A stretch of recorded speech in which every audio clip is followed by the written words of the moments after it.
টাকা নষ্ট করো না, নিয়ে এসো। আপনারা যদি ভালো ভালো ভিডিও বানান তাহলে আমার মতো প্রচুর টাকা ইনকাম করবেন।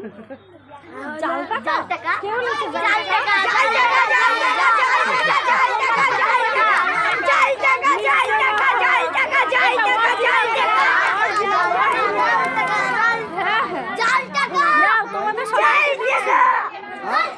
তোমাদের সবাইকে দেবো, সবাইকে।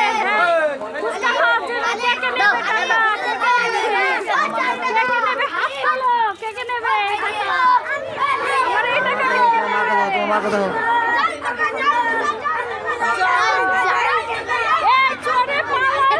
পালিয়েছে, টাকা নিয়ে চোরে পালিয়ে গেল, চোরে পালিয়ে গেল টাকা নিয়ে।